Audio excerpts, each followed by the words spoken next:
Glory to God.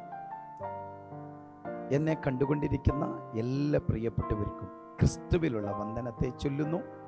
ഒരു ചെറിയ ഒരു ചിന്ത നിങ്ങളോട് കൈമാറാൻ ഒത്തിരി ആഗ്രഹം തോന്നി.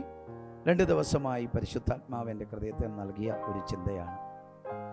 നമ്മളെക്കുറിച്ച് നാം ചിന്തിക്കുന്ന സ്വപ്നത്തെക്കാൾ അധികമായി ദൈവത്തിന് നമ്മളെക്കുറിച്ച് ഒരു സ്വപ്നമുണ്ട്. ഒന്നും കൂടി ഞാനത് ആവർത്തിക്കുന്നു.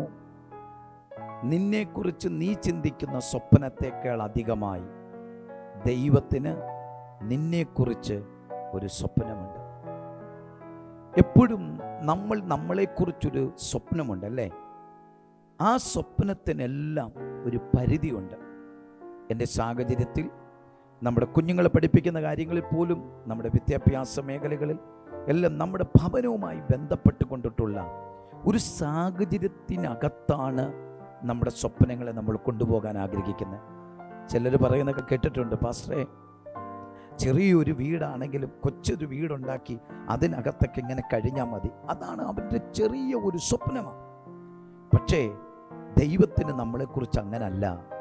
ദൈവത്തിന് നമ്മളെക്കുറിച്ചുള്ള സ്വപ്നം നാം ചിന്തിക്കുന്നതിനധികമായി ദൈവത്തിന് നമ്മളെക്കുറിച്ച് വലിയ ഒരു സ്വപ്നമുണ്ട്.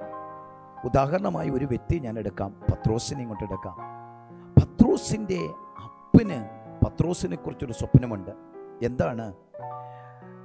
എൻ്റെ പാരമ്പര്യ തൊഴിലുകൾ കൈകാര്യം ചെയ്തുകൊണ്ട് പോകുന്ന ഒരു മകനാണവൻ.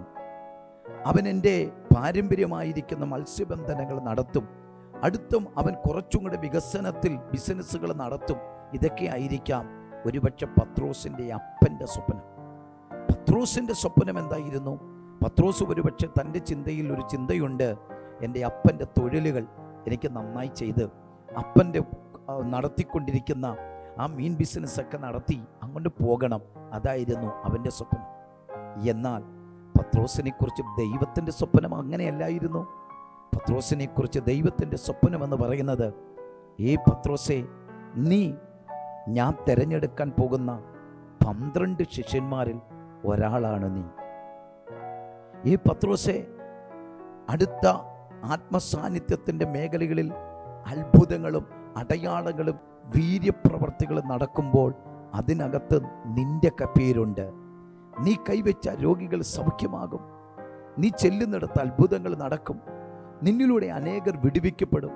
നിന്നിലൂടെ അനേക ഗ്രാമങ്ങൾ വിടുവിക്കപ്പെടും, പട്ടണങ്ങൾ വിടുവിക്കപ്പെടും.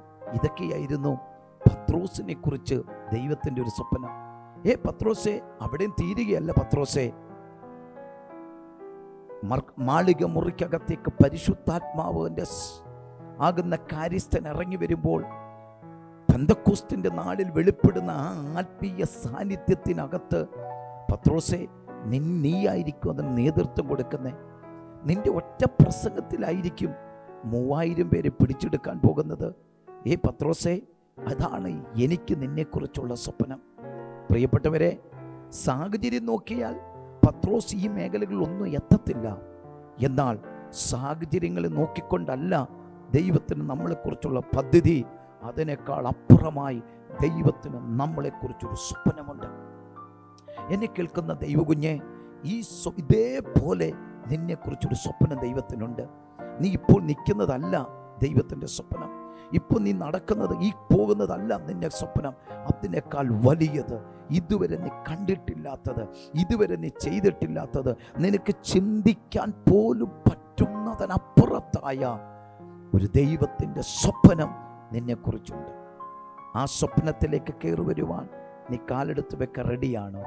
അതിൽ കർത്താവിനോട് പറ, കർത്താവേ, എനിക്ക് ആ സ്വപ്നത്തിലേക്ക് കയറണം, എനിക്ക് അങ്ങനെ മുമ്പോട്ട് പോകണം.